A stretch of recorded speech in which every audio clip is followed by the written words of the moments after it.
Bien, sí, así como dice Jessy, es importante precisar que esta actividad, que es importante, todos los diálogos ciudadanos siempre van a ser importantes y significativos, sobre todo si se trata de construir sustento para esta movilización o construir sustancia para esta movilización. Entendemos la necesidad de un nuevo Rayado de Cancha, sabemos que es absolutamente necesaria una nueva constitución, sin embargo tenemos algunas dudas o inquietudes respecto de los alcances del acuerdo que está firmado hoy día por los partidos de la nueva mayoría, parte del Frente Amplio y el Chile Vamos. Nosotros, y quiero ser súper categórico en ese sentido, somos bastante críticos de este acuerdo, particularmente porque consideramos que no es posible un acuerdo de espaldas a la ciudadanía. De este acuerdo en particular no ha participado el colectivo movilizado y por eso quiero ser categórico en términos de señalar que nosotros desde esa perspectiva somos muy críticos. Todas las demandas de hoy se levantan desde la ciudadanía movilizada y por lo tanto consideramos que es absolutamente necesaria la participación del colectivo movilizado. Sin embargo, creo que hay un consenso general en términos de que es absolutamente necesario cambiar el Rayado de Cancha y por tanto queremos saber cuál es el alcance del acuerdo que tenemos hoy día para poder cambiar ese Rayado de Cancha. Y por eso es que queremos agradecer la presencia de don Fernando Hacha, a quien recibimos, imagino, con un aplauso.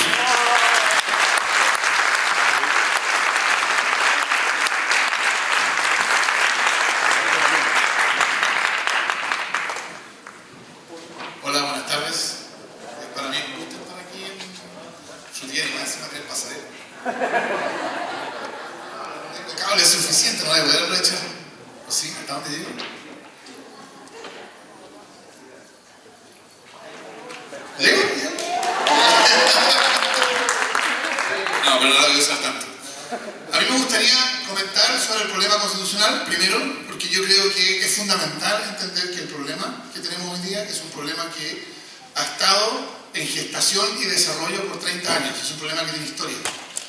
Y entonces hoy día lo que pase con las posibilidades de solución depende de entender cómo se ha ido gestando y profundizando. Yo creo que estamos en una etapa avanzada. Habría sido tanto mejor que el problema pudiera haber sido enfrentado antes de que llegara la etapa avanzada en que se encuentra hoy día. Entonces me interesa tratar de explicar cómo lo veo yo en ese sentido y al final decir un par de cosas sobre el acuerdo y las oportunidades que abre y los límites que tiene y después abrir para que haya discusión sobre, supongo yo que sobre ese último tema, pero también si a alguien le interesa lo primero, bien. Yo creo que si uno mira lo que ha estado pasando en las últimas semanas, este despertar de Chile, yo creo que uno puede, por supuesto que hay distintas cosas que uno diría, pero yo creo que es bien innegable que hay dos temas que han estado presentes desde el principio. No digo que sean los únicos temas, no digo que sea igual en todas partes, pero creo que es difícil negar que estos dos temas que yo voy a mencionar son temas que deberían ser incluidos en cualquier explicación de lo que estaba pasando. Uno es que lo que ha ocurrido ha sido una queja, un reclamo, una indignación ciudadana ante el abuso. El abuso parece estar en todas partes. ¿No? El abuso está en las AFP, que pagan unas pensiones de pobreza mientras ellas mismas obtienen unas utilidades increíbles. Están las ISAPRES, que llevan 10 años siendo condenadas en tribunales por en 1 millón de juicios y nada cambia. Está, bueno, en las sanitarias que dejan a una ciudad por 10 días sin agua y después pagan una multa.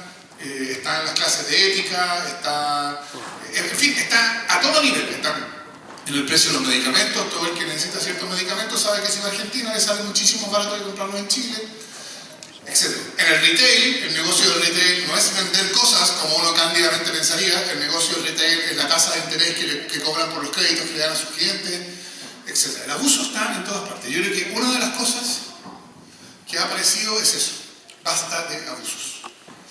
Y yo creo que hay otro tema que ustedes me dirán, yo creo que es difícil no ver, que es una indignación comparable a la anterior con lo que hoy día se llama la clase política, con la política institucional, con los políticos. Es bien interesante que la manera en que se les designa sea clase política, porque clase no quiere decir solo conjunto. O sea, la clase política no es solamente el conjunto de todos los políticos. Clase tiene mucho más contenido. Porque si son una clase, tendrán intereses de clase y actuarán en defensa de sus intereses de clase. Esa, creo yo, es la acusación que va implícita en el hecho de que se les designe de ese modo. Yo con esto no estoy yo haciendo ninguna acusación, yo simplemente estoy constatando de que hay estos dos temas que recorren las manifestaciones que han estado ocurriendo en Chile desde que Chile dejó de ser un oasis hace como 5 semanas. Indignación con el abuso, indignación con la política institucional expresada en indignación contra los políticos o la clase política. Y la pregunta que uno debe hacerse, creo yo, es ¿qué une a estos dos temas? Porque es absurdo pensar que se trata simplemente de dos cosas independientes por las cuales protestamos. Como si ya que estamos haciendo una protesta, bueno, protestemos por dos cosas en vez de una. No, algo tiene que unirlos. Y yo creo que en el punto de intersección de estas dos está la crisis constitucional y la Constitución. Y la solución, el principio de una solución, porque evidentemente no es una solución de la noche a la mañana, etc., pero el principio de una solución está en la nueva Constitución. Y eso es lo que me interesaría partir comentando. Porque para eso uno tiene que preguntarse ¿qué es una Constitución? ¿Y qué hace una Constitución? Y al responder esa pregunta uno debe dejar de lado totalmente la respuesta que los abogados típicamente dan. Porque es una respuesta que no aclara sino confunde las cosas.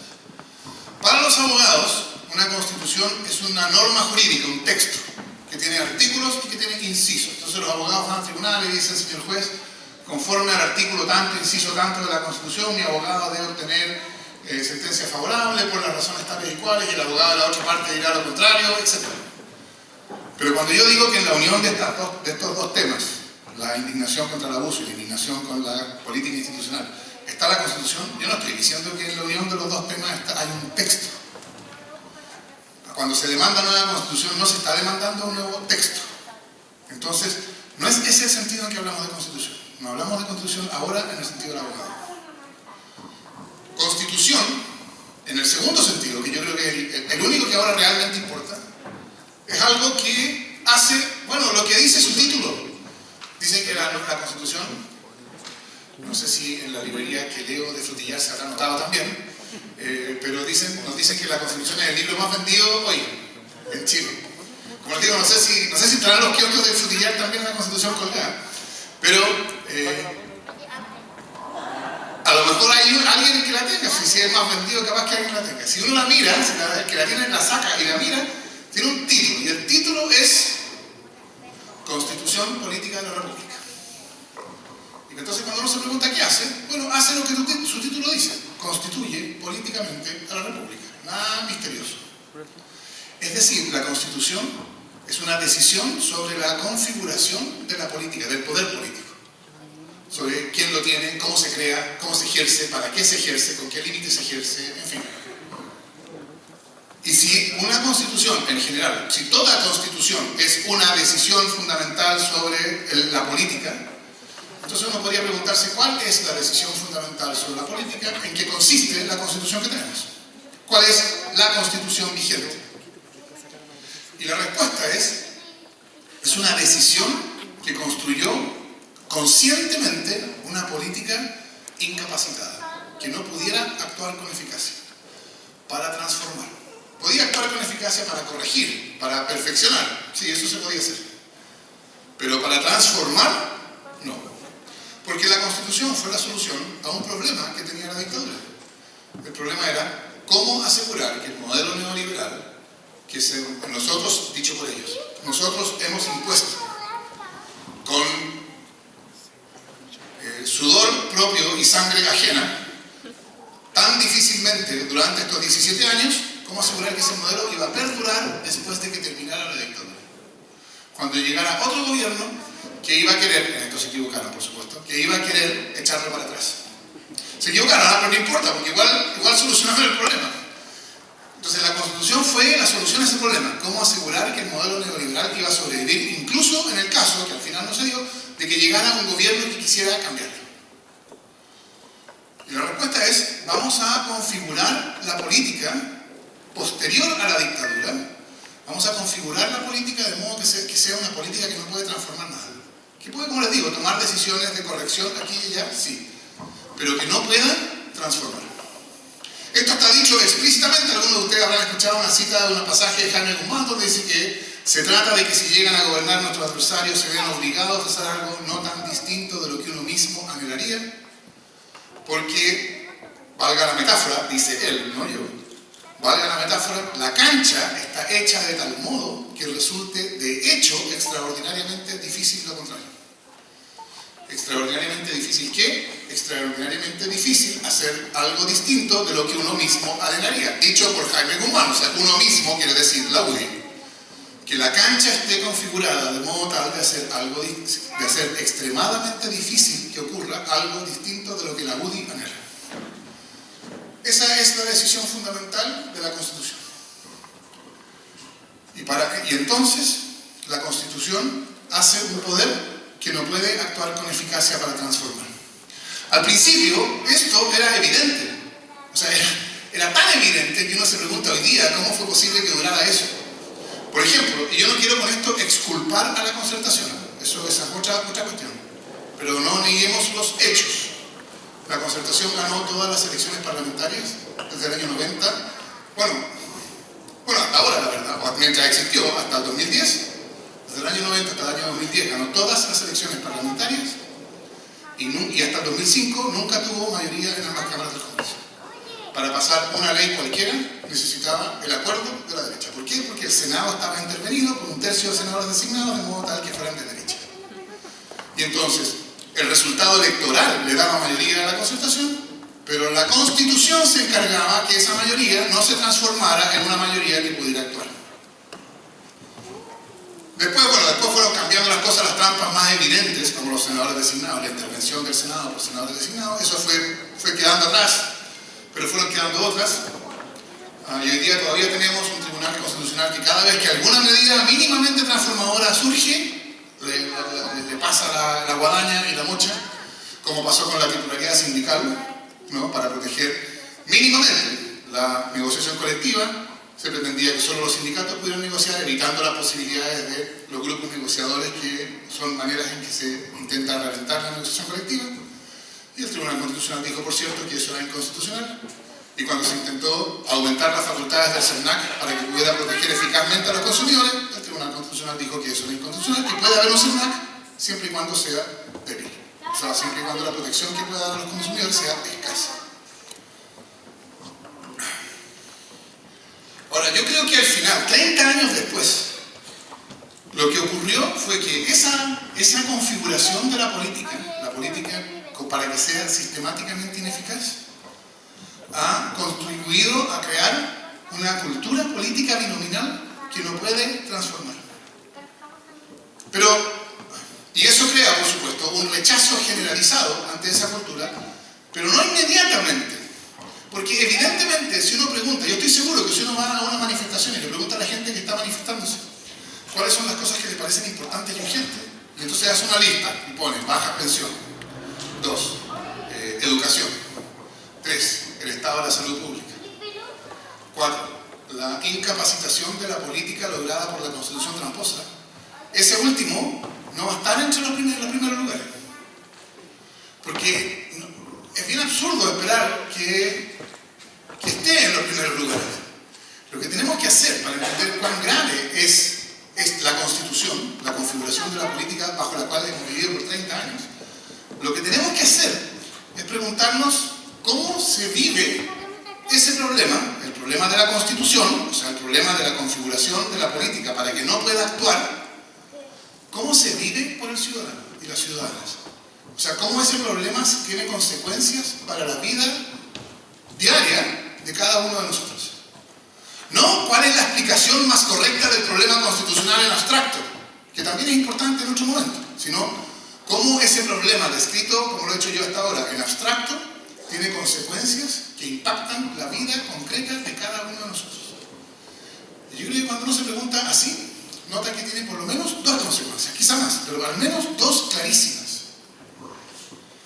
La primera es que si la política es una política que no puede tomar ninguna decisión transformadora, entonces cada vez que surja de la sociedad una demanda de transformación, esa demanda va a quedar va a ser ignorada y va a quedar insatisfecha. O va a ser distorsionada, va a ser transformada en una demanda de perfeccionamiento. Entonces surge de la demanda, surge de la sociedad el año 2006 con el movimiento pingüino, capaz que haya aquí alguien que haya estado en esa época que haya sido pingüino. Pero la gran demanda del movimiento pingüino era la derogación de la Ley Orgánica Constitucional de Enseñanza, la LOCE. Por supuesto, el punto no era solo derogar la ley, el punto era derogar esa ley porque en esa ley estaba la educación como un mercado, etc., ¿no? O sea, ahí estaba contenido el modelo educacional. Entonces, derogar la LOCE no era por derogar la LOCE, era por cambiar el modelo educacional. Y en 2008 se deroga la LOCE. Y se hace un acto, que ustedes recordarán la foto, en que sale toda la clase política, desde Hernán Larraín, el padre, hasta Camilo Escalona, todos con la mano en alto, con la presidenta y la ministra de Educación, los estudiantes, los pingüinos atrás, y nos dicen, derogamos la LOCE. Derogamos la LOCE, pero dictamos la ley. Y la ley, básicamente, en lo que importa, contiene las mismas reglas que la LOCE. Entonces parece, si me lo permiten, parece muy bien. ¿No? Entonces, pero esto es lo que siempre pasa. Siempre que hay una demanda de transformación, esa demanda o es derechamente ignorada, da lo mismo cuántas personas marchen contra las AFP. Bajo un gobierno socialista, no es posible considerar siquiera la posibilidad de un sistema de pensiones sin AFP. Entonces, a veces es simplemente ignorada, otras veces es tomada, pero transformada o reinterpretada para que sea una demanda de perfeccionamiento, de corrección, etc. Y entonces yo creo que los ciudadanos y las ciudadanas ven esto y dicen, si la política no está atenta a cuáles son las demandas que surgen de la sociedad para canalizarlas y realizarlas de un modo eficaz, ¿de qué sí está atenta? Es decir, si no lo mueve la sociedad, si no lo mueven los intereses de la sociedad, del pueblo, ¿qué intereses sí los mueve a la política? Y yo creo que se empieza el ciudadano y la ciudadana a dar una respuesta en su cabeza. Una respuesta que se hace mucho más evidente cuando notamos la segunda consecuencia que se manifiesta en la vida concreta de una política incapaz. Porque hasta cierto punto la política tiene que ser pensada como la física. Yo fui a decir esto mismo en la Facultad de Ciencias de la Universidad de Chile. Y yo, un abogado hablándole de física a los físicos, estaba bien asustado. Pero me corrigieron, así que la versión que le fue a entregar a usted es la versión corregida. Porque estaba mal, pero ahora está bien.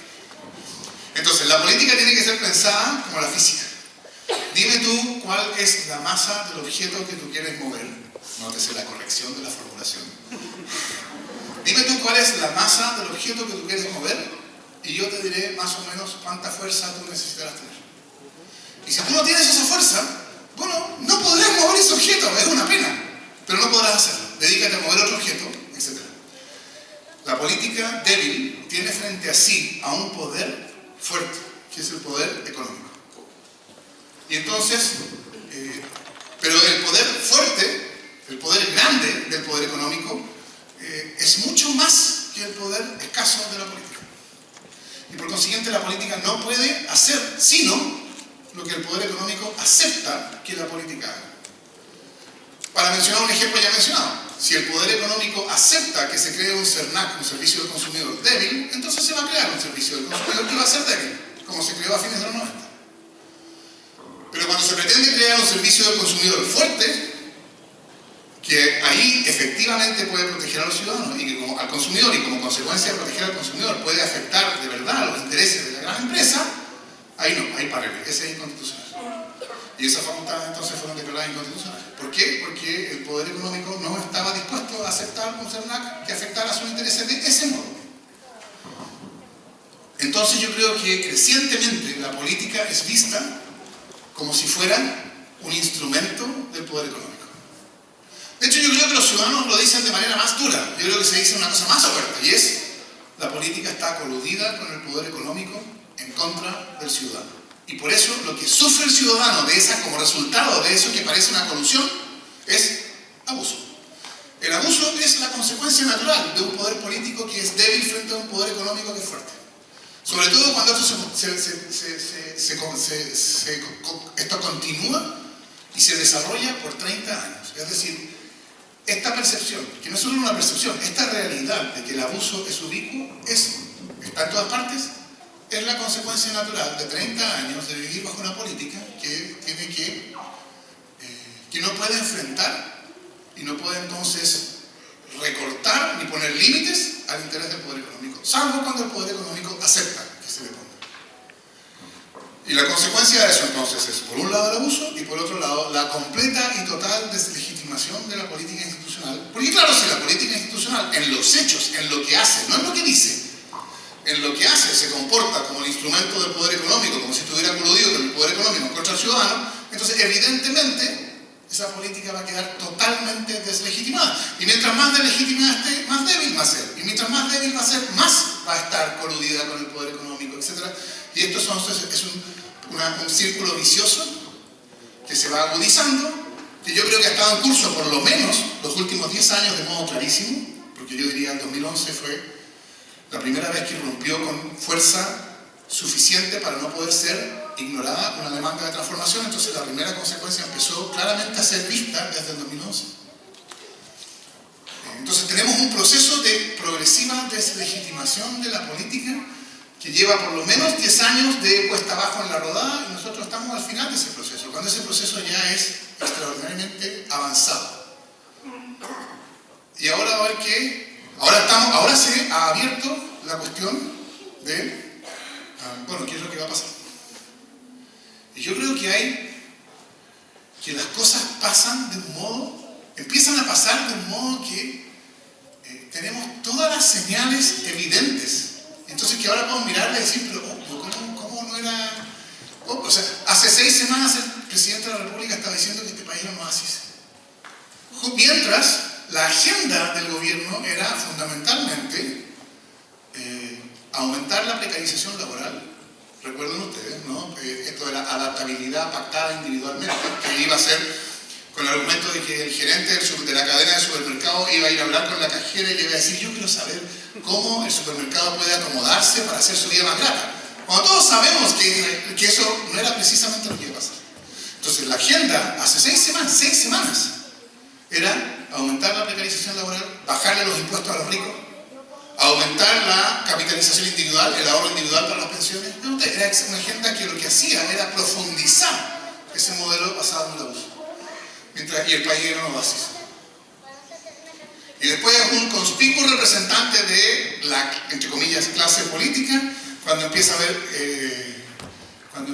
haber evasiones masivas, dice por la televisión, no cabros, si esto no aprendió, si no son choros, con esa condescendencia indignante, ¿no?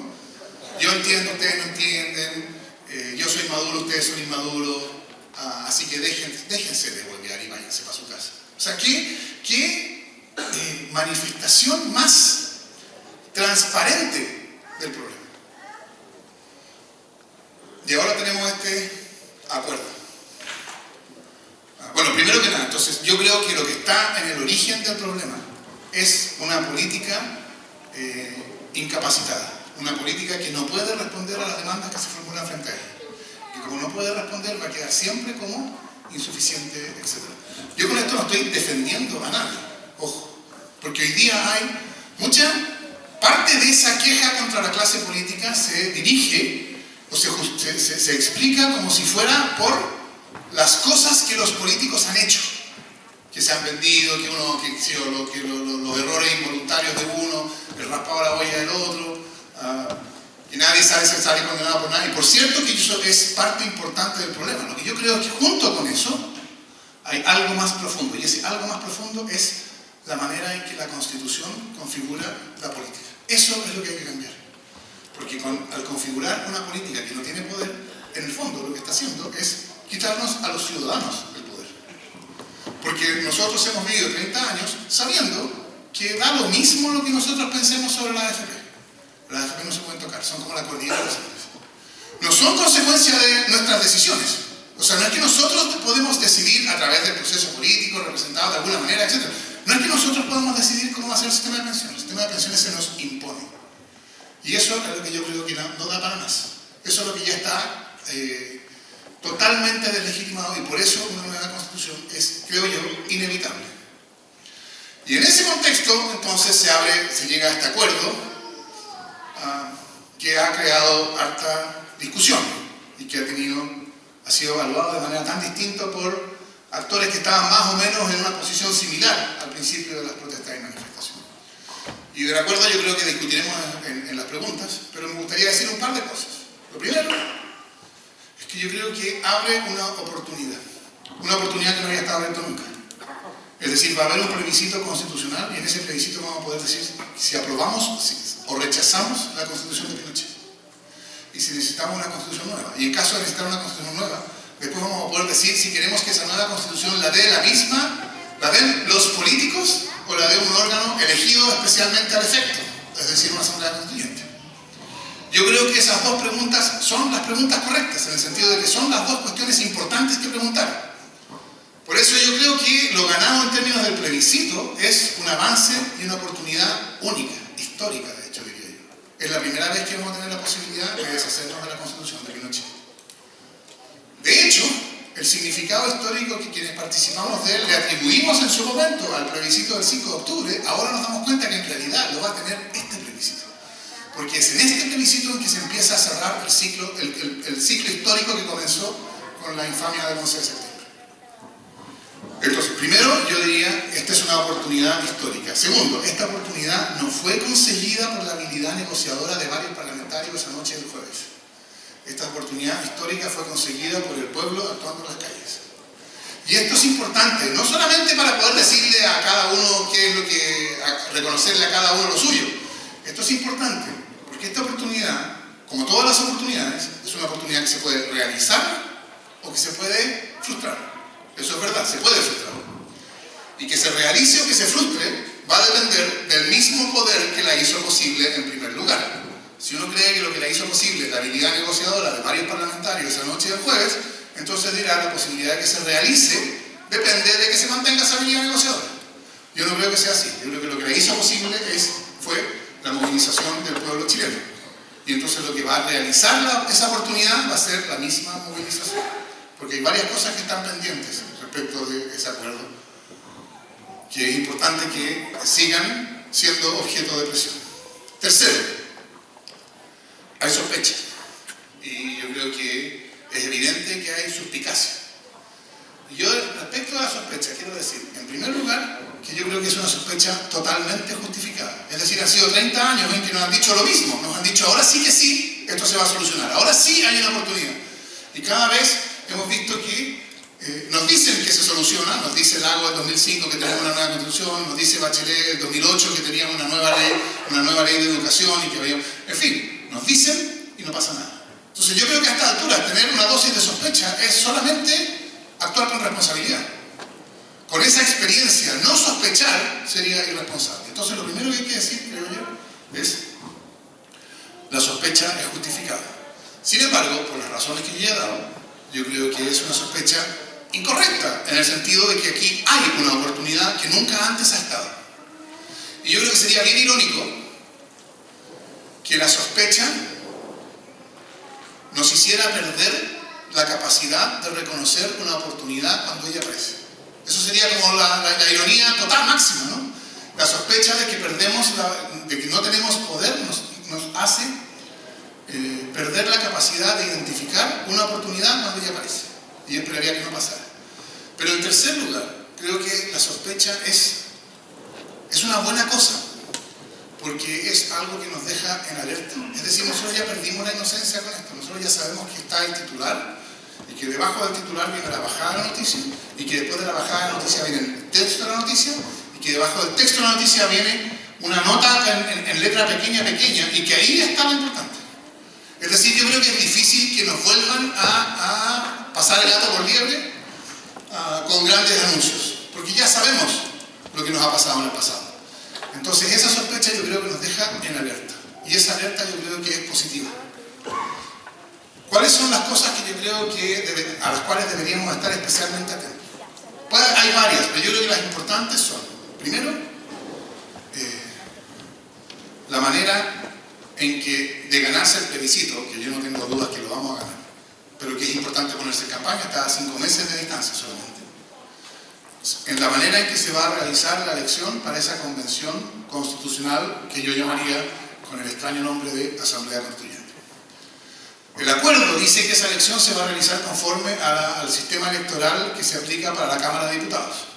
Si eso fuera así tal cual, eso quiere decir que esa asamblea no va a tener paridad de género, no va a tener escaños garantizados para pueblos indígenas y solo van a llegar a ella candidatos que se hayan presentado como parte o aliados a partidos políticos. Porque esas son las consecuencias del sistema electoral que existe para la Cámara de Diputados. Y además, por supuesto, que van a votar solamente las personas mayores de 18 años. Yo creo que en esas tres cosas, más la cuarta, o sea, las cuatro cosas,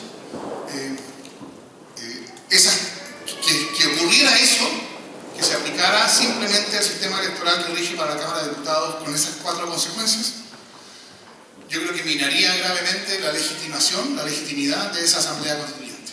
Y entonces yo creo que ahí hay un espacio para avanzar, y la verdad es que yo creo que esto es una constatación que está siendo cada vez más generalizada. Yo la escucho cada vez más en distintas partes. Como que estos son problemas. Estas cuatro cosas son un problema y hay que intentar solucionarlo. Y de nuevo, esa solución no va a venir por la habilidad negociadora de Gabriel Boric o de algún otro diputado, sino va a venir porque la presión que consiguió esta oportunidad en primer lugar se mantenga en este mismo sentido. Y la otra cosa que usted, a partir de algunas cosas que ustedes quizás habrán escuchado del senador Alamán, es que tiene que ver con esto del 2%, lo que uno ya puede, perdón, los 2 tercios. Esto que uno ya a esta altura puede llamar los dichosos 2 tercios. Porque había harta discusión sobre los 2 tercios, yo creo que ahora está más claro de lo que estaba al principio, porque es bien importante que incluso quienes lo rechazan esto, por lo menos lo rechacen como correctamente es, no que rechacen algo distinto. Yo creo que no tengo que... Mi experiencia con audiencia en estos días es que ya no es necesario explicar esto en detalle, pero si me equivoco con esto, lo hablamos en la pregunta. Yo creo que es claro, a estas alturas, que hay una diferencia del cielo a la tierra entre 2 tercios para una reforma constitucional y 2 tercios para escribir una constitución desde una hoja en blanco. Hasta ahora, en los 30 años que ha habido, solo hemos tenido reformas que han sido por 2 tercios o 3/5 en algunos casos, pero para reforma constitucional. Eso quiere decir que toda la constitución que la UDI quiere mantener, o sea que 1/3 más 1 quiere mantener, se mantiene, porque ellos niegan sus votos, no hay 2 tercios, y por consiguiente lo que había se mantiene. Cuando es por hoja en blanco, eso no funciona así, funciona al revés. Solo va a llegar a la constitución lo que recibe positivamente 2 tercios de apoyo. Por lo tanto, 1/3 más 1 ya no puede mantener la vigencia de una constitución que venía. Yo creo que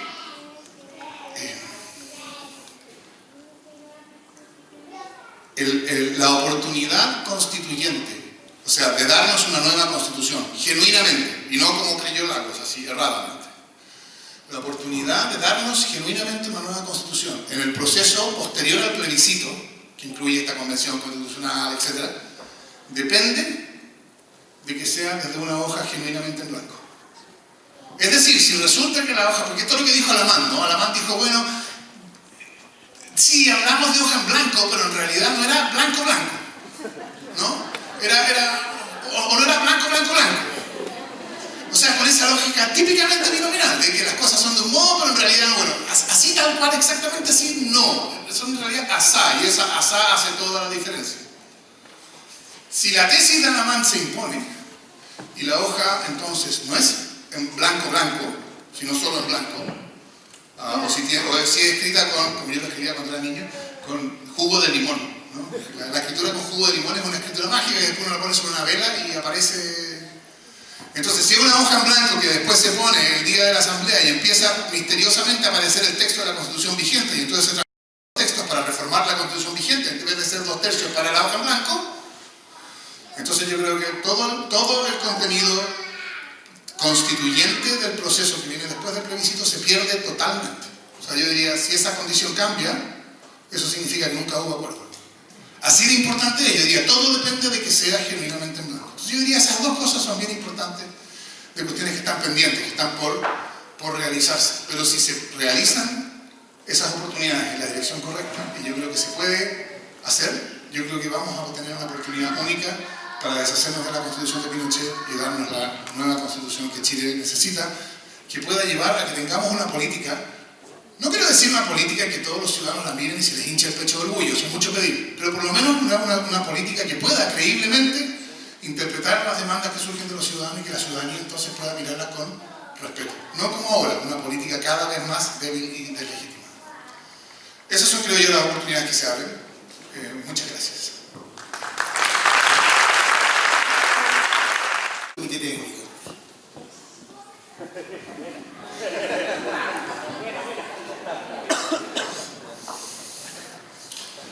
Estas son las cosas que tenemos que mirar con antiparras.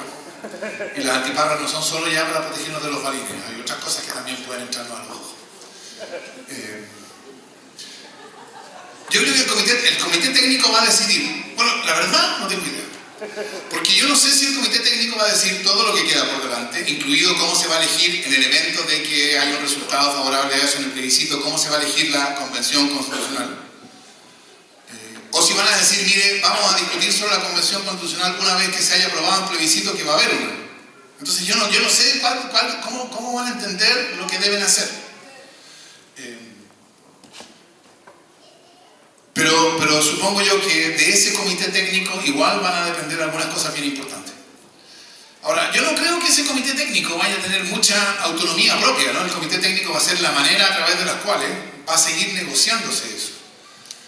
Y yo creo que, aunque yo entiendo y creo haber explicado por qué yo creo que ha surgido y por qué es justificada y por qué es tan profunda la desconfianza contra los partidos políticos y la política institucional. Es profunda porque no es de hoy, es de 30 años. O sea, eso de no son 30 pesos, son 30 años, no podría ser más acertado. Son 30 años de una desconfianza que ha ido encontrando razones para ir creciendo. Entonces la verdad es que ahora no puede simplemente solucionarse por algo que ellos hagan. Porque así funciona la confianza o la desconfianza, ¿no? Es algo que se construye lentamente y una desconfianza construida durante 30 años, bueno, no es fácil revertir. Entonces todo esto va a estar sujeto a la desconfianza constante. Por eso mismo, sin embargo, yo creo que hay mucha presión popular, digamos ciudadana, que ejercer sobre las deliberaciones y las decisiones de esa comisión. Si esa comisión asume la tarea de decidir estas cuestiones sobre la elección de la convención, incluidas estas 3 o 4 cuestiones que yo les mencionaba, ¿no? Escaños garantizados para pueblos originarios, paridad de género, participación de independientes y rebaja la edad de votar hasta los 16 años en vez de los 18. Bueno, vamos a tener el espectáculo de que todo Chile va a estar mirando lo que ellos hagan y decidan. Todos tenemos claro cuál es la solución correcta, que además todos tenemos claro que es la solución que no les conviene, ¿no? O sea, que la solución que les conviene a ellos personalmente es la solución que todos sabemos que es incorrecta. O sea, que si toman la decisión incorrecta, será por su conveniencia. Y que si toman la decisión que es correcta, será pese a su conveniencia. Eso lo tenemos, o sea, el mapa lo tenemos clarísimo. Y eso sirve, creo yo, como un instrumento de presión. O sea, yo creo que van a estar presionados. Y esa presión uno podrá decir, bueno, pero esa presión no tiene ningún efecto, porque igual se parapetan en su facultad y todo. Pero bueno, fue esa presión la que abrió la posibilidad del plebiscito por primera vez, ¿no? O sea, también podrían haber dicho que no al plebiscito. De hecho, si ustedes recuerdan, el jueves en la mañana, el acuerdo fue el viernes en la noche, o el viernes en la madrugada. El jueves en la mañana, el acuerdo, los términos en que iba, es que se iba a preguntar si nueva constitución sí o no, y que si se era con nueva constitución iba a ser a través de una convención mixta, 50% parlamentario, y que eso no se iba a preguntar en plebiscito. O sea, que el mecanismo no se iba a preguntar. Eso habría sido totalmente inaceptable, ¿no? Yo creo que eso habría incendiado al país. Y eso lo vieron ellos. O sea, yo no creo que hayan dicho, no, si en realidad tenemos que preguntar el mecanismo, porque es injusto que no preguntemos el mecanismo. No, yo no creo que haya sido eso. Yo creo que en algún momento se dieron cuenta, si decidimos esto, capaz que terminemos colgados de un farol. No, o sea, creo que realmente se dieron cuenta que era una decisión que no se podía tomar. Y entonces yo creo que hay espacio para que hagamos de la decisión de ignorar la paridad de género, de ignorar los escaños garantizados para pueblos indígenas, de ignorar el reclamo de los independientes, que sea igual de intomable. Entonces yo creo que hay espacio en esa comisión, que claro que es una comisión que va a ser como técnica, porque los que son nombrados son expertos, pero que todos sabemos que no es técnica, porque ahí se van a cortar algunas cosas. Y entonces la posibilidad es, dejemos que ellos hagan su pega, o hagamos de esos técnicos la manera en que nosotros reclamamos tomar esas decisiones. Y para eso lo que hay que hacer es ejercer la presión que corresponde.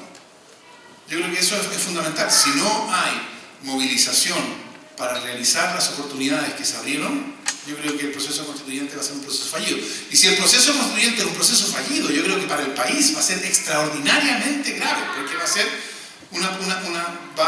la crisis en la cual estamos va a ser una crisis de la cual la salida se va a ir postergando. ¿Aló? Hola. Hola. Dos preguntas.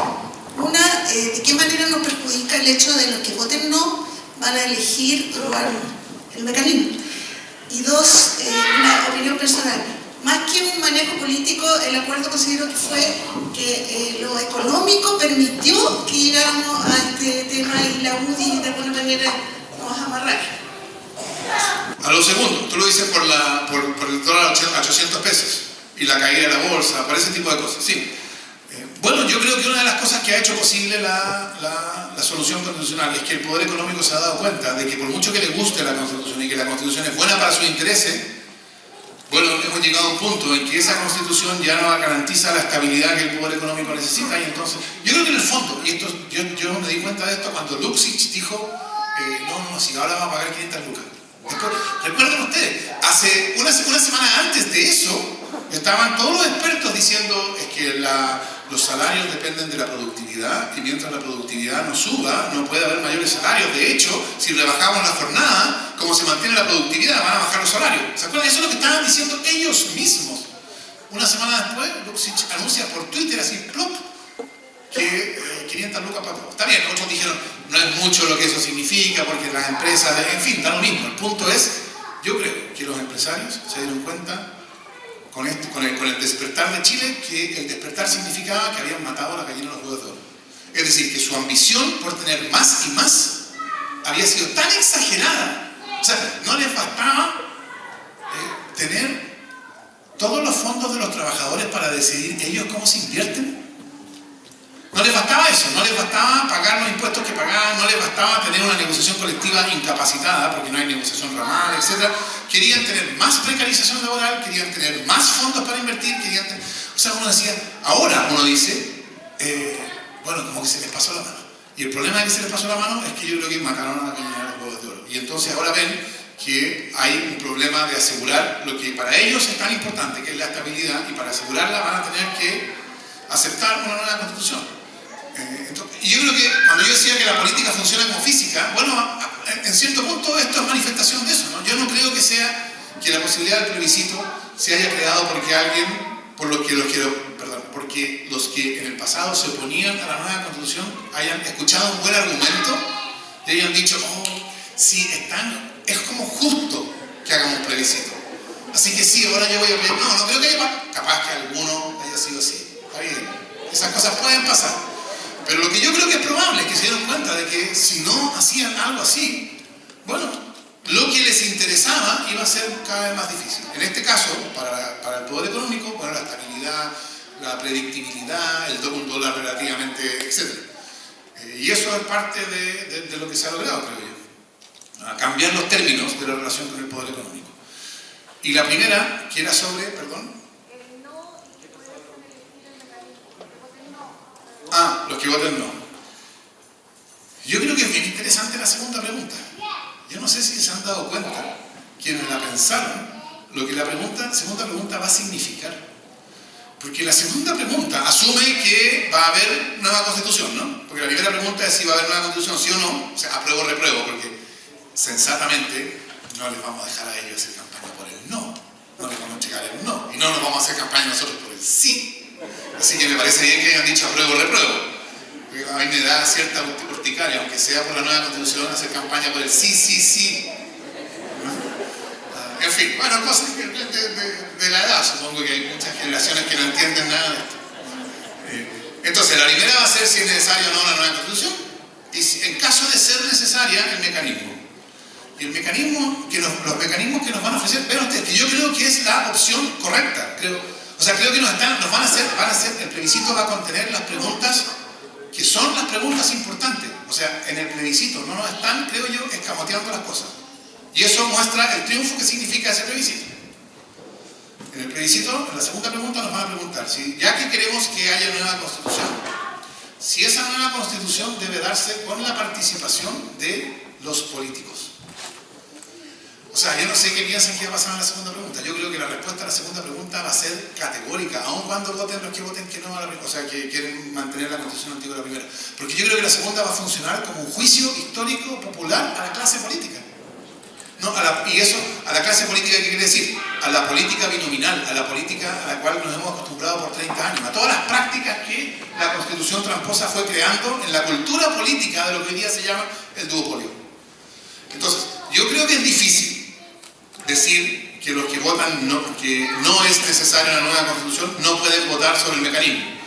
Primero por una razón de principio, porque yo creo que si alguien vota que no, perfectamente podría decir, mire, yo quiero que no haya nueva Constitución, pero si se decide hacerla, yo quiero opinar sobre cómo se va a hacer. O sea, yo creo que no hay contradicción ahí. Segundo, yo no sé cómo operaría mecánicamente. Piensen ustedes, yo entro con el voto por la primera pregunta a la Cámara Secreta.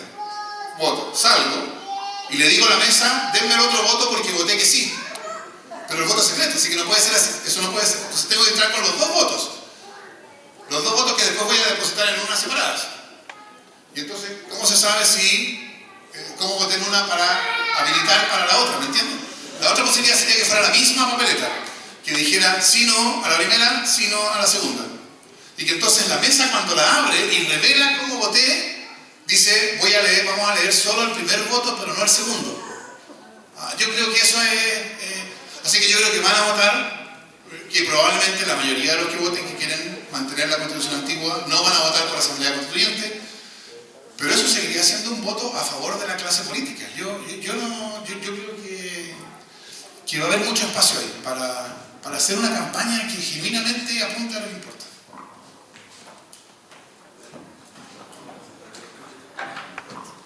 Hola, muchas gracias. Hola. Tengo que decirlo desde acá. Hola. Entre nos.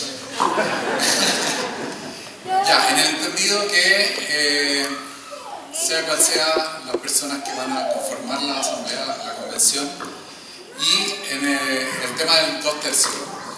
Significa que van a haber muchos temas que no van a tener esos 2/3. Por lo tanto, ¿qué pasa con quedar con una constitución que seguramente no va a tener tantos acuerdos, tantos temas? No va a haber un rayado de cancha tan exhaustivo. Pero te quería preguntar, ¿eso significa que vamos a tener una cancha más despejada, donde esos temas que no se acordaron ahí van a tener que ser materia de ley, van a tener que ser materia como de la contingencia? ¿Cómo ves eso? Yo habría pensado que la respuesta a esa pregunta era obvia. Y para mí, y yo entonces se la respondí a mi hija en una cuenta de Instagram que a lo mejor te pueden haber visto. Si no la han visto, vayan a verla. Se llama El Atriarcado, que la inventó ella, no yo. Entonces se la respondí cándidamente y dije, bueno, como se supone que la Constitución es... Todo esto es como obvio, creo yo, genuinamente. Como se supone que la Constitución es la norma máxima, lo que no esté en la Constitución tendrá que corresponder a otra norma, ¿no? Y si no hay normas más arriba de la Constitución, y si no está en la Constitución, entonces la conclusión, yo pensé que era obvia, tendrá que estar ese tema que no quedó en la Constitución porque no reunió los 2/3, tendrá que estar en una norma subconstitucional, ¿no? Ahora, el nombre habitual por las normas que están debajo de la Constitución es ley.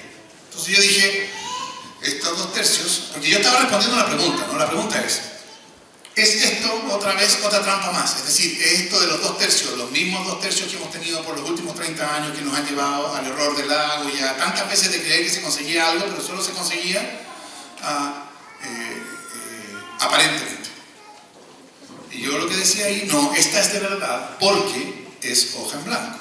Como es hoja en blanco, primero que nada, piensen ustedes, hasta cierto punto es bien obvio esto. Todas las trampas van a tener que desaparecer porque, bueno, a menos que haya gente que no tiene 2 dedos de frente, pero si uno asume 2 dedos de frente de todos los actores, ¿por qué habría yo de decir que sí a una trampa que va a jugar en mi prejuicio? Es decir, ¿cuál es la mejor manera de asegurar que las reglas de un juego no van a ser tramposas? Que todos los jugadores se pongan de acuerdo en ellas. Claro, si todos los jugadores tienen al menos 2 dedos de frente, el hecho de que se pongan de acuerdo no es garantía de que van a ser las mejores reglas del juego, pero sí es garantía de que no van a ser reglas tramposas en beneficio de uno. ¿Cómo se explica que un juego tenga trampa? Bueno, porque hay un equipo que puede diseñar las reglas. Entonces lo probable es que las reglas sean reglas que benefician a ese equipo. Así se hizo la Constitución del 80, un equipo puso todas las reglas. Si el juego se juega, si las reglas se discuten de una manera distinta, entonces no va a haber trampa, eso es lo primero. Ahora, por cierto, eso quiere decir que algunas cosas que uno querría poner en la Constitución no van a estar. En algunos casos puede ser importante. Yo creo que esto va a ser mucho, a cierto nivel, va a ser mucho menos importante de lo que hoy día parece, porque hoy día la cosa se pone en términos de nosotros, si ustedes no nos dan lo que nosotros queremos, nosotros les vamos a dar todo y de vuelta lo mismo, y nosotros vamos a amenazarlo, con vetarlo todo. Pero eso, yo creo que eso tiene que ver con el espíritu, con el espíritu de adversidad que hay hoy día. Cuando estemos en plan de que ya no tenemos la vieja Constitución, porque ya votamos en plebiscito que no la queremos, y que entonces tenemos el problema de que vamos a necesitar, todos vamos a necesitar una nueva Constitución, yo creo que ahí va a empezar la discusión constitucional en serio. Porque ahí vamos a tener una discusión que va a ser menos de vida o muerte. Entonces, por ejemplo, yo estoy esperando todavía que la derecha diga que ellos no creen en el derecho a la educación. Yo creo que ellos no creen, porque cuando ellos diseñaron el sistema educacional lo diseñaron como un sistema de mercado, y eso es negar que sea un derecho. Pero ellos insisten en que sí creen en el derecho a la educación. Entonces, cuando se trata de discutir sobre si va a ir o no en la Constitución el derecho a la educación, por lo que ellos mismos dicen, ellos no se van a negar. Entonces, yo creo, o por ejemplo, yo creo que sería ridículo, o sea, esa es la palabra, no incorrecto, ridículo, que tuviéramos una Constitución en 2020 en un país como Chile y que no hubiera ningún reconocimiento constitucional a la existencia del pueblo originario. O sea, eso sería absurdo, eso yo creo que acarrearía ridículo sobre la Asamblea Constituyente. Entonces, algún reconocimiento va a haber. ¿Va a ser el reconocimiento más completo? ¿Va a reconocerse Chile como un Estado plurinacional, por ejemplo? Bueno, vamos a ver, pero yo primero que nada, yo no sería tan pesimista respecto de las posibilidades de avanzar en cuestiones que hoy día aparecen más conflictivas de lo que pueden terminar siendo. Y en definitiva, a pesar de lo que dice Alamán, la verdad es que yo creo que cuando no se consiga para algo en particular 2/3 de los votos, la única conclusión razonable va a ser, bueno, ese algo no está en la Constitución. Claro, Alamán se pone en otra hipótesis, o insinúa otra hipótesis, porque él, por supuesto, si no se la pregunta directamente, dice que no, que jamás había pensado en algo parecido. Pero insinúa otra hipótesis, que ya no es que se votan ciertas cuestiones y algunas obtienen 2/3 y otras no obtienen 2/3, porque la solución es obvia, los que no obtienen 2/3 no están en la Constitución. ¿No? Él se pone en otra hipótesis. ¿Qué pasa si alguien, la derecha, llega a la Asamblea Constituyente a votar que no a todo? De modo de que no haya nada que salga de la Asamblea Constituyente como una Constitución y que entonces no se derogue la Constitución actual. ¿No? Porque el acuerdo dice que la Constitución actual se va a derogar cuando se promulgue la nueva. Si no hay nada que promulgar, entonces no se va, formalmente no se derogaría la anterior. ¿Sí? O sea, yo creo, claro, en esa hipótesis, yo creo que esa hipótesis es Chile se hunde en una crisis política que va a durar una década. Porque nos van a forzar a vivir bajo una Constitución que ya en plebiscito ha sido rechazada. Va a haber habido un plebiscito que rechaza la Constitución y que dice queremos una Asamblea Constituyente. Va a haber habido una elección para una Asamblea Constituyente. Va a haber habido un año de discusión constituyente en Chile completo. Hay que pensar que esto no va a ser simplemente que en algún edificio, en alguna parte va a haber alguien que está discutiendo sobre esto, va a estar Chile completo. Yo me imagino, los medios de comunicación van a estar siguiendo lo que hace la Asamblea Constituyente y van a estar informando que hoy día, así va nuestra Constitución, nos van a estar diciendo, ¿no? Y va a haber discusión en cabildo, en todas partes, la sociedad entera va a estar discutiendo, para que lleguemos al final y nos digan, no, volvemos al 17 de octubre. Yo creo que eso es, uno puede pensarlo como posibilidad lógica, que está en las palabras del acuerdo, pero yo creo que decir eso va a ser una amenaza creíble, yo creo que es difícil. Entonces, lo que va a pasar va a ser lo primero. Algunas cosas van a obtener 2/3 y otras cosas no van a obtener 2/3. Y va a haber acuerdo y entonces va a haber algunas cosas que el otro no me quiere dar 2/3 y que para mí son súper importantes. Entonces yo le voy a decir, mira, dame tus votos para esto y yo te voy a dar mis votos. O sea, parte de lo que es inevitable que pase en un órgano colectivo. Yo creo que los 2/3 es un quórum exageradamente alto, pero creo que por esto mismo las consecuencias que va a tener son, o mejor dicho, no quiero decir que no son graves, quiero decir, las consecuencias que van a tener no son consecuencias que nos lleven a pensar que esto puede ser otro caso frustrado de lo que parecía ser una nueva Constitución que no va a ser una nueva Constitución. Por lo pronto, los 2/3 van a eliminar todas las trampas y vamos a dejar de tener una Constitución tramposa.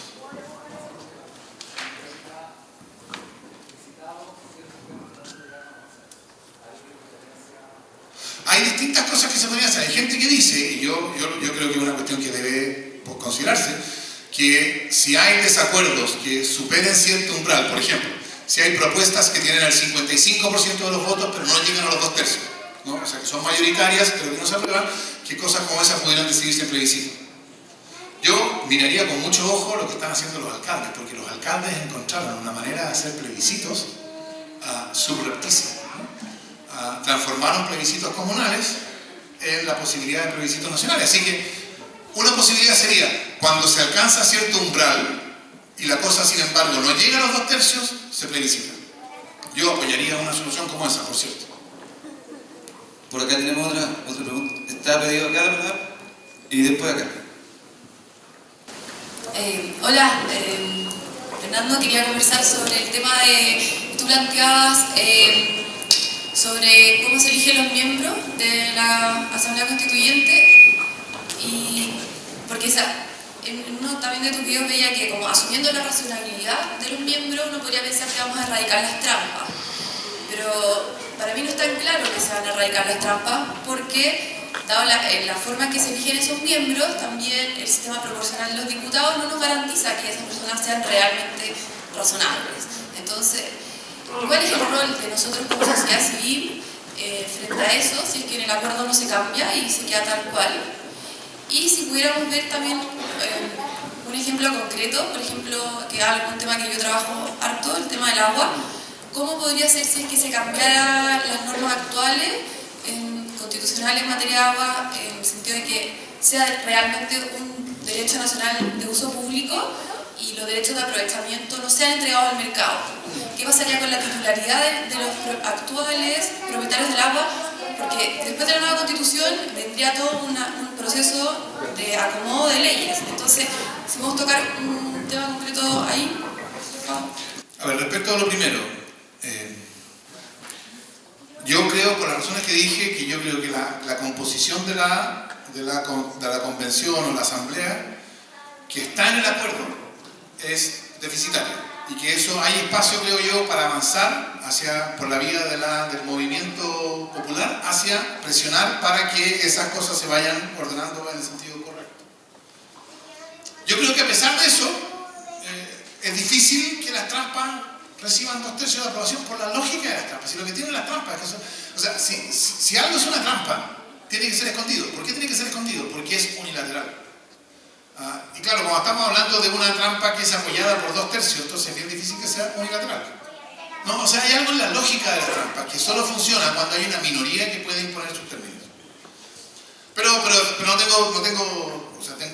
estoy convencido de que es necesario que la Asamblea tenga una composición distinta que la que se seguiría de la aplicación de las reglas del sistema electoral de la Cámara de Diputados, así que ahí no hay desafío.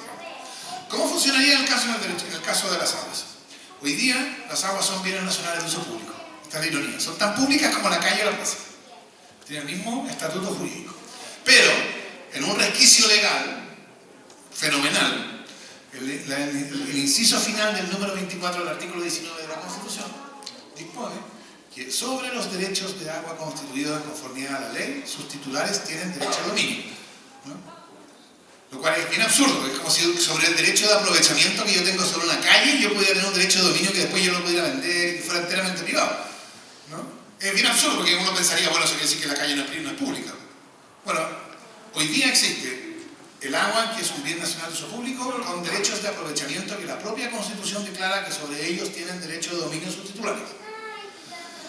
Yo predigo, esta es una mera predicción, que no van a haber 2/3 para que la nueva Constitución contenga una frase única en el mundo de que sobre los derechos de aprovechamiento sus titulares tienen derecho de dominio. Entonces, que esa mención constitucional a la propiedad sobre los derechos de aprovechamiento de aguas, yo predigo que no va a llegar a la nueva Constitución. Ahora, no sería raro que tampoco llegara a la nueva Constitución la regla contraria, y que entonces la nueva Constitución no dijera nada. Y entonces eso, claro, eso va a aparecer en términos de qué consecuencias tiene para la revisión posterior del Código de Aguas, por ejemplo. Porque el Código de Aguas es el que contiene, más allá de la declaración de la Constitución, el que organiza institucionalmente todo el mercado de aguas. Yo pensaría que en ese contexto lo que va a ocurrir es que va a haber una presión por adecuar el Código de Aguas a la naturaleza de bien nacional de uso público que tiene el agua. Hoy día eso no se puede hacer porque choca con la protección constitucional del dominio sobre los derechos de aprovechamiento, ¿no? Todas las reformas que se han intentado hacer con respecto al Código de Agua son reformas que han intentado hacerle el quite a esa protección constitucional, ¿no? Entonces yo creo que para los efectos del régimen futuro de las aguas, el remover esa protección a los derechos de aprovechamiento de agua de la Constitución va a crear espacio para que tengamos un código de aguas que trate al agua como si fuera un bien público, un bien nacional de uso público, y que cree concesiones, pero que no sea, y que por ejemplo disponga que esas concesiones están vinculadas a la tierra, o sea que no se pueden esos derechos de aprovechamiento vender en un mercado separándolos de la tierra o cosas así. Y claro, después el problema que se va a suscitar es cómo se aplica esto a los que tenían derechos de dominio bajo la antigua Constitución. Pero ese es un problema para la nueva Constitución. Lo que diga la antigua Constitución ya es irrelevante. Ahora lo que importa es lo que dice la nueva, ¿no? Entonces, y como yo supongo que la nueva no va a contener una regla que prohíbe la retroactividad, o sea, el cambio de las condiciones, yo creo que va a estar, esa cuestión o va a ser decidida directamente, lo cual también se expone a la posibilidad de los 2/3 que bloqueen, ¿es verdad? O si no va a ser decidida directamente, bueno, va a quedar entregada a la política que va a empezar el día siguiente de la nueva Constitución. Y yo creo que esto es algo que es mucho menos atractivo en la discusión pública de lo que debería ser. Porque así como yo creo que la causa de la crisis constitucional ha estado en la manera en que la Constitución del 80 configura la política, como una política incapaz, ineficaz, etc., y eso lo que ha producido ha sido desempoderamiento de los ciudadanos que ven a la política como una cuestión que no tiene nada que ver con ellos, como el cometido de una clase que se dedica a lo suyo, ¿no? O sea, la ineficacia de la política significa desempoderamiento ciudadano. No somos nosotros los que tenemos que decidir sobre el agua, sobre la AFP, sobre la salud, ¿no? Eso ya está decidido por otros. Entonces yo creo que lo más importante, o una de las cosas más importantes de la Constitución nueva, más allá de las declaraciones que contenga, que van a ser importantes, es cómo esa nueva Constitución crea una política que tiene poder, que puede decidir. Esa cuestión yo creo que es extraordinariamente importante, pero claro, no es lo más atractivo en la discusión pública. La discusión pública va a ser más atractivo qué es lo que dice la Constitución sobre si Chile es un Estado subsidiario, un Estado social, o los derechos sociales, o qué dice sobre el agua, ¿no? Pero yo creo que tan importante como eso, porque afecta a todas las demás cosas, es cómo la Constitución configura ese proceso político, donde se va a tener que discutir sobre el nuevo Código de Aguas y sobre el régimen legal de los recursos naturales y sobre el sistema educacional y sobre la efectiva transferencia de competencias que va a implicar el reconocimiento de la existencia política de los pueblos originarios, etc. Todo eso va a ser una cuestión que en buena parte se va a decidir en la política que va a empezar el día después de la constituyente. Y por eso también es importante tener un ojo puesto en cómo la Constitución va a configurar, qué límites le va a poner a esa nueva política. Bueno, vamos a ir con las últimas dos preguntas porque el profesor Atria se tiene que ir a Puerto Octay y lo están esperando por allá. Estamos en el recreo. Ya, dejamos las últimas dos preguntas. Bueno, a ver si es que la puedo hacer lo más precisa posible porque en realidad son demasiadas las cosas que uno quisiera preguntarle, profesor. Primero, agradecerle a nombre de todos los que estamos aquí presentes, a nombre de los que hemos estado en esta manifestación, en Frutillar al menos, durante más de los 30 días que llevamos, y decirle que para el movimiento en general, usted es un académico, un profesor muy respetado en el ámbito de lo que estamos tratando hoy día, y por lo tanto nos parece un académico, un intelectual de confianza en estos temas.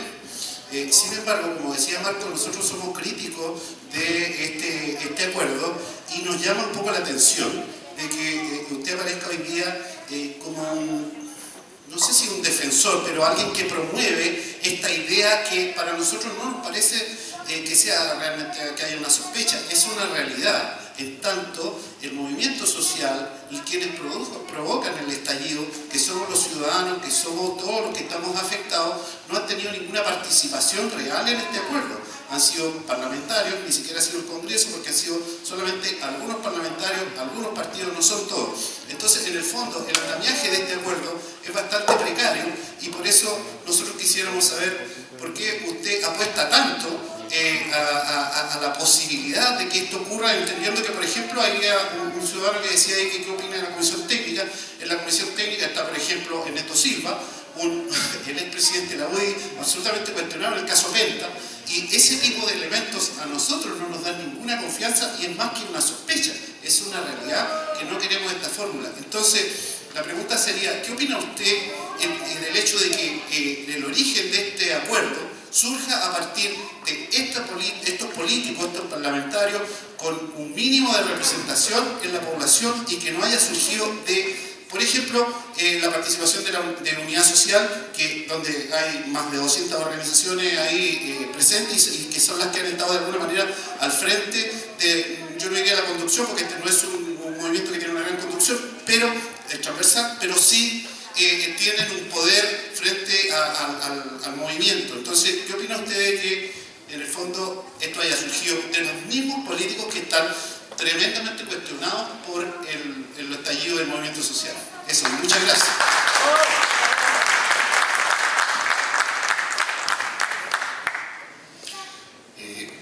Yo aprecio la pregunta, o sea, creo que la pregunta es totalmente pertinente. Lo que yo diría es, o sea, yo voy a responder lo que usted me preguntó, pero yo diría, yo aprecio esto porque nos ofrece una oportunidad que haya estado cerrada por 30 años. O sea, yo creo que ese plebiscito es algo por lo cual habíamos estado luchando por mucho tiempo. Y ahora lo tenemos. Y no lo tenemos porque ellos nos hayan dado, lo tenemos porque nosotros lo ganamos. Y lo ganamos del modo que usted indicaba, en Frutillar, en Puerto Octay, supongo, en Santiago, en Valparaíso, saliendo a la calle, despertando. Y yo creo que enfrentados a la posibilidad de un plebiscito, donde, y esto yo creo que no es irrelevante, donde se hacen las preguntas que tienen que hacerse, ¿no? Porque no nos están escamoteando las preguntas. Eso también yo creo que hay que tomarlo en cuenta. Donde se hacen las preguntas que se deben hacerse, yo creo que esa es una oportunidad que hay que tomar. Yo creo que tenemos la responsabilidad histórica de tomar esa oportunidad. Es decir, la alternativa va a ser que en ese plebiscito, piensen ustedes, que en ese plebiscito gane la Constitución de Pinochet. O sea, yo creo que eso sería inconcebible. No puede ser. Entonces, en cuanto a... O sea, lo primero que yo aprecio es que ese contenido en ese acuerdo hay una oportunidad. Y yo creo que es fundamental que la crítica completamente justificada que hay por la política institucional que hemos conocido por 30 años, por la clase política, etc., que esa crítica no nos puede privar de la capacidad de reconocer una oportunidad cuando aparece, porque si no estamos definitivamente perdidos. Eso es uno. Ahora, lo que usted dice respecto de que esto se hizo de una manera que mostraba incapacidad de ver cuál es el problema, ¿no? O sea, sin ninguna atención a hacerlo de una manera que mostrara por lo menos comprensión del problema que podría haberse hecho. Yo no sé muy bien cómo podría haberse hecho alternativamente, porque yo no sé si lo hubieran invitado, si Unidad Social habría ido ahí al Congreso, porque habrían dicho no queremos ir a meternos a la cocina, pero por lo menos haberse preocupado de alguna manera de dar cuenta de que hay un problema a estos acuerdos que son entre partidos y que se alcanzan a las 3 de la mañana. Por cierto que eso habría sido mucho mejor, eso habría hecho que esto sea una solución que venía presentada, y yo creo que las cuestiones de presentación en política son extraordinariamente importantes, presentada de una mejor manera. Mejor manera, ¿qué quiere decir? Una manera que muestra que quienes participan en ella son conscientes del problema. Y el problema es un problema de deslegitimación ante la sociedad. Ahora, entonces, en ese sentido yo creo que hay una crítica que hacer. Pero de nuevo, yo creo que es una crítica que no alcanza a negar el contenido de oportunidad que ese acuerdo contiene. Por supuesto, la composición de la comisión es una composición que yo creo que es, ¿cómo decirlo? Que no es la mejor, ni mucho menos. Por cierto, o sea, ahora, por otro lado, eran 7 que iba a nombrar el gobierno. Yo no tengo muy buena opinión de ninguno de esos 7, pero la verdad es que, porque todos sabemos las posiciones que han defendido, etc. De los otros 7, bueno, ahí tengo opiniones distintas, hay algunos que les reconozco más, y ustedes también supongo. Pero en el fondo, esa comisión, creo yo, que va a ser simplemente, esos nombres van a ser simplemente van a ser conductores de negociaciones. Y lo que importa va a ser el resultado de esas negociaciones. Y ese resultado va a estar en buena medida determinado por la presión que se ejerza sobre esa comisión, que se ejerza por la misma manifestación que logró la oportunidad del plebiscito en primer lugar. Entonces yo razón para decir, mire, esa comisión es una comisión que va a responder a las necesidades del pueblo. No, esa comisión va a hacer lo que los partidos políticos acuerden hacer. Pero yo creo que ahí sí hay cómo influir. De nuevo, no por la vía de convencerlos de que este es más bueno que lo otro, sino por la vía de mostrarles que equivocarse, que actuar en su propio beneficio va a ser peor para ellos también, ¿no? Esa, creo yo, es la manera en que la presión política opera. No opera por la vía de elaborar superargumentos que los convenzan de la justicia de una causa. Por eso yo decía, el plebiscito no surgió porque la UDI dijo, sí, es tan injusto que no haya plebiscito. No, porque se dieron cuenta de que ellos estaban llevando al país a una situación de impasse. Yo creo que hay que pensar igual respecto de esto. Entonces, mi apoyo a la oportunidad que representa el acuerdo no es mi apoyo al acuerdo. A decir, el acuerdo es un ejemplo de responsabilidad de la clase política que, enfrentado a una situación crítica para la República, estuvo a la altura. No, todo eso es... No, hicieron lo que vieron que tenían que hacer. Y en eso crearon una oportunidad. Y esa oportunidad yo creo que no podemos desaprovechar. Gracias por Bueno, me informo que de Puerto Octavio viene gente marchando por acá para invadirnos porque se encontraba el profesor. Vamos a dejar la última pregunta, de verdad, quisiéramos hacer muchas más, faltó la Galucha que participara. Vamos con la última pregunta. Profesor Atria, buenas tardes. Frente a la necesidad de definiciones que todas las personas organizadas están acá y urgen y queman, me gustaría hacer una disquisición para ver si su concepto tiene algún sustento. Lo siguiente, en primer lugar, usted dejó bien claro que partimos de una hoja en blanco y si no hubiera trampa. Entonces, dicho esto, pero Chile no vive en el vacío, no es un espacio vacuo, vive en el mundo. Y Chile ha sostenido y suscrito compromisos de largo plazo ante convenciones internacionales, ante la OIT y una infinidad de organismos que nadie puede conocer al dedillo, pero sí se deducen sus efectos prácticos y sí se deducen sus efectos en la comunidad internacional a la cual Chile se encuentra plegado y obligado. Dicho esto, me gustaría enlazarlo con otra cosa. En los cursos de Derecho Constitucional, que me he visto obligado a revisar, aunque no sea mi área, después de capítulos iniciados son una verdadera basura toda vez que no se refieren absolutamente nada al poder constituyente originario. Creo que un párrafo podría adornar un tratado de derechos constitucionales, pero el cual nunca ha sido tratado. Entonces, como el poder constituyente originario está en nosotros y estamos en busca de certezas, nada articula al proceso para que se formen reglas coherentes todo el tiempo. Tenemos que irlas construyendo. Entonces, dicho eso, ¿cómo los principios internacionales y acuerdos de largo plazo instruyen al proceso constituyente originario en la construcción de las nuevas soluciones que vamos a tener que ir encontrando para todo aquello que no está definido? A ver, lo que usted dice yo creo que es una razón por la cual sería totalmente incomprensible que a puertas de un proceso constituyente Chile firmara el TPP. O sea, sería absurdo. O sea, casarse justo cuando vamos a empezar un proceso constituyente. Ahora, eso, el no firmar el TPP, suponiendo que no se firmara. O sea, yo creo que firmar el TPP a puertas de un proceso constituyente es como decir, pero el proceso constituyente es puro huevo. ¿No? O sea, ¿cuál es el sentido de casarme con el statu quo cuando estoy enunciando, pero vamos a revisar completamente el statu quo? Quiere decir, mi votar favorablemente es una manera de decir, pero esa revisión no va a ser una revisión de verdad. ¿No? O sea, yo creo que si esto es de verdad, la conclusión obvia debería ser la ratificación del TPP queda propuesta para que la discutamos después de la nueva constitución. Ahora, eso tiene un problema respecto a todos los otros tratados que obligan al país. Y no estoy pensando en tratados de derechos humanos, estoy pensando en tratados de protección de inversiones. Porque con esos tratados de protección de inversiones vigentes, bueno, la nueva constitución podría salir de harto cara a Chile. Cara en el sentido vulgar, ¿no? Cara de tener que pagar mucho dinero a inversores extranjeros.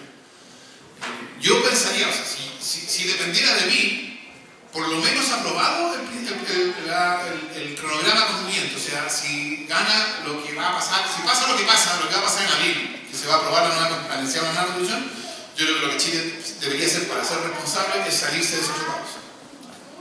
Ahora, yo no sé si lo van a hacer, pero bueno, sería la acción responsable, precisamente, no porque esos tratados van a impedir que tomemos una decisión constituyente, porque no lo impiden. Lo que pasa es que van a ser base posteriormente para que todas las compañías extranjeras o todas las compañías de inversionistas extranjeros que se ven afectadas por la nueva constitución van a poder reclamar indemnización. Entonces por eso va a salir extraordinariamente caro. Así que yo creo que lo prudente sería A, no firmar el TPP hasta después, B, una vez que quede ya fijo y establecido que va a haber un proceso constituyente, es decir, después del plebiscito, Chile debería salirse de esos tratados. Y por último, volver a entrar después si es conveniente, etc. Esa es otra discusión. Pero sí salirse para evitar estar enfrentados a tener que indemnizar cada cambio que afecta las expectativas de inversionistas extranjeros. Yo quiero agradecerles por la oportunidad de venir aquí a Frutillar. Yo les pido disculpas que he tenido que ser rápido y que ahora tengo que correr a Puerto Time, pero voy a volver. Así que continuamos ahí.